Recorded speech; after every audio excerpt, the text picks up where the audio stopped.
श्री गुरुवे नमः। वसुदेवसुतं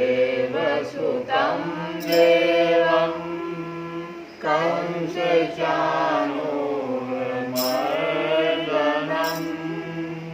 देवकी परमानन्दं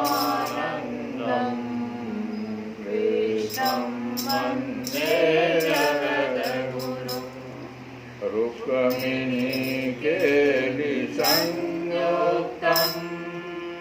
पीताम्बरसुशोभितम्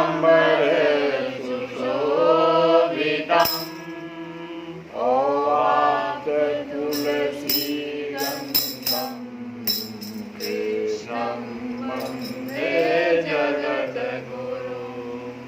हे कृष्ण करुणा सिन्धु दीनबन्धो जगत्पते गोपेश गोपिकान्त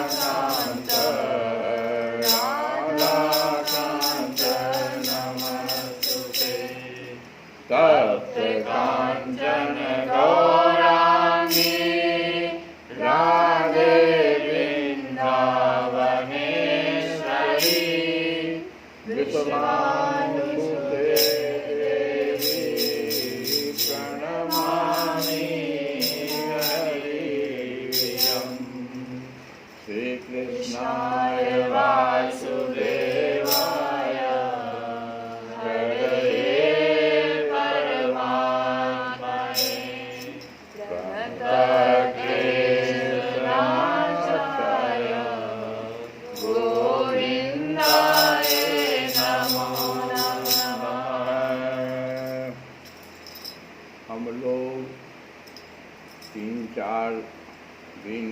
पिछले 3-4 दिनों से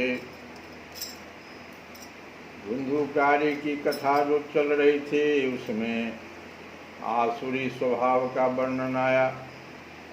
किस प्रकार से धुंधुकारी ने अपने माता और पिता दोनों को घर में रहने से मना कर दिया। माता को तो कुआं में गिर के प्राण देना पड़ा और पिता को वन में जाना पड़ा। इधर गोकर्ण जी भी जो उस ब्राह्मण देवता के पुत्र ही थे, उन्होंने पिता को भगवान की कथाओं के रस का पान कराकर और प्रभावित किया और घर छोड़ने के लिए उनको उपदेश दिया। वे वन की यात्रा किए और 60 वर्ष की ही उनकी उस समय आयु थी। फिर भी भगवान की सेवा पूजा करके और नियम पूर्वक भागवत के 10वें स्कंद का पाठ करके उन्होंने भगवान श्री कृष्णचंद्र को प्राप्त कर लिया। इधर धुंधुकारी अपने आसुरी स्वभाव के कारण, जो हम गीता में पढ़े कि किस प्रकार से आसुरी स्वभाव का व्यक्ति धीरे धीरे गिरता ही जाता है, वो 5 वेश्याओं के साथ घर में रहने लगा। न उसका कोई मित्र था न कोई उसका शत्रु। धुंधुकारी भोग सामग्री उनके लिए उन वेश्याओं के लिए भोग सामग्री जुटाने की चिंता से उसकी बुद्धि नष्ट कर दी थी और वह नाना प्रकार के अत्यंत क्रूर कर्म करने लगा। एक दिन उन उल्टाओं ने उससे बहुत से गहने मांगे। वह तो काम से अंधा हो रहा था। जैसा कि हमने बताया भी था कि काम, क्रोध और लोभ यही तीनों आसुरी व्यक्ति के लक्षण हैं, स्वभाव हैं। तो काम से अंधा हो रहा था। मौत की उसे कभी याद नहीं आती थी। बस उन्हें जुटाने के लिए वह घर से निकल पड़ा। क्या धन जुटाने के लिए? वेश्याओं ने कहा कि हमको बहुत सारा गहना चाहिए। वह जहाँ तहाँ से बहुत सा धन चुरा कर घर लौट आया तथा उन्हें कुछ सुंदर वस्त्र और आभूषण लाकर दिए। चोरी का बहुत माल देखकर रात्रि के समय उन वेश्याओं ने विचार किया कि यह नित्य ही चोरी करता है, इसीलिए इसे किसी दिन अवश्य राजा पकड़ लेगा। राजा यह सारा धन छीन कर इसे निश्चय ही प्राण दंड देगा। जब एक दिन इसे मरना ही है, तब हम ही धन की रक्षा के लिए गुप्त रूप से इसको क्यों न मार डालें। इसे मारकर हम इसका माल मत्ता लेकर जहाँ कहीं चले जाएंगे। ऐसा निश्चय कर उन्होंने सोए हुए धुंधिकारी को रस्सियों से कस दिया और उसके गले में फांसी लगाकर उसे मारने का प्रयत्न किया। इससे जब वह जल्दी न मरा तो उन्हें बड़ी चिंता हो गई।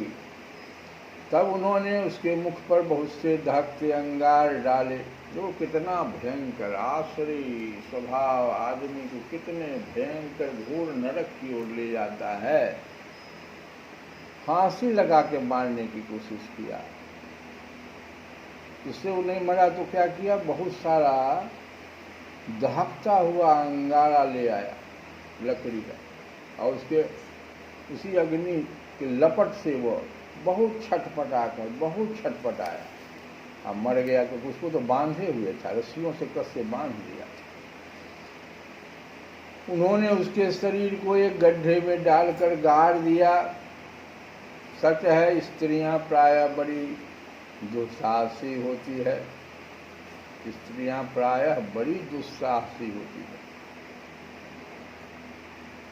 उसके इस कृत्य का किसी को भी पता नहीं चला। लोगों के पूछने पर कह देती थी कि हमारे प्रियतम पैसे के लोभ से अब की बार कहीं दूर चले गए हैं, इसी वर्ष के अंदर लौट जाएंगे।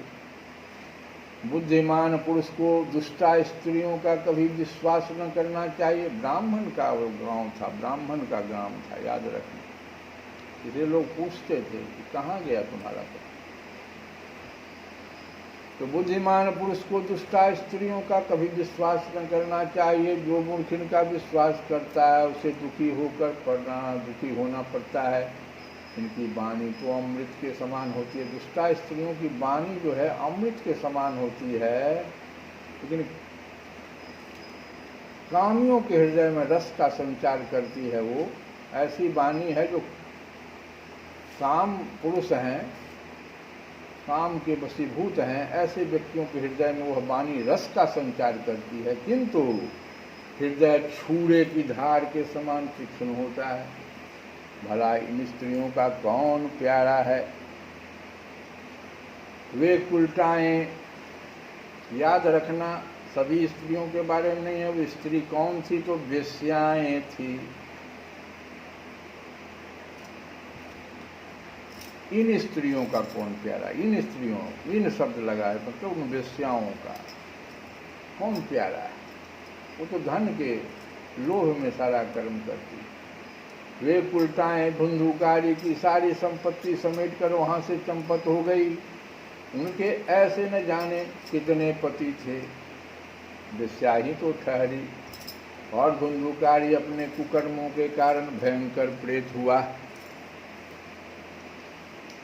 वह बवंडर के रूप में सर्वदा दसों दिशाओं में भटकता रहता था तथा शीत धाम से संतप्त और भूख प्यास से व्याकुल होने के कारण हा दैव हा दैव हा दैव चिल्लाता रहता था। परंतु उसे कहीं प्रेत को शीत और घाम दोनों लगता है। घाम मैं ठंडा भी और गर्म, और भूख प्यास भी उसको बहुत रहता है। तो दोनों से व्याकुल होता है और बहुत जोर से चिल्लाता हा दैव हा दैव। परंतु उसे कहीं भी कोई आश्रय न मिला। कुछ काल बीतने पर गोकर्ण जी ने भी लोगों के मुख से धुंधुकारी की मृत्यु का समाचार सुना। तब उसे अनाथ समझकर उन्होंने उसका गया जी में जो हमारे बिहार में है, गया जी में आकर के श्राद्ध किए। और भी जहाँ तहाँ वे जहाँ जहाँ जाते थे उनका श्राद्ध अवश्य करते थे। इस प्रकार घूमते घूमते गोकर्ण जी अपने नगर में आए और रात्रि के समय दूसरों की दृष्टि से बचकर सीधे अपने घर के आंगन में सोने के लिए पहुँचे। वहाँ अपने भाई को सोया देख आधी रात के समय धुंधुकारी ने अपना बड़ा विकट रूप दिखाया। वह कभी भेड़ा बनता था तो कभी हाथी बनता था तो कभी भैंसा बनता था तो कभी इंद्र बनता था और कभी अग्नि का रूप धारण करता। अंत में वह मनुष्य के आकार में प्रकट हुआ। गोकर्ण जी भगवान के रूप में है, वो कुछ भी बन जाए, वो क्या कर लेगा। अंत में उसको मनुष्य के रूप में आकर के दिखाना पड़ा कि मैं धुंधुकारी हूँ। ये विपरीत अवस्थाएं देखकर गोकर्ण जी ने निश्चय किया कोई दुर्गति को प्राप्त हुआ जीव है। तब उन्होंने उससे धैर्यपूर्वक पूछा, मनुष्य के रूप में आया था, धुंधुकारी के रूप में नहीं। तो उन्होंने धैर्यपूर्वक पूछा। गोकर्ण जी ने कहा कि तू कौन है और रात्रि के समय ऐसे भयानक रूप क्यों दिखा रहा है? तेरी यह दशा कैसे हुई, हमें बता तो सही। तू प्रेत है, पिशाच है अथवा कोई राक्षस है?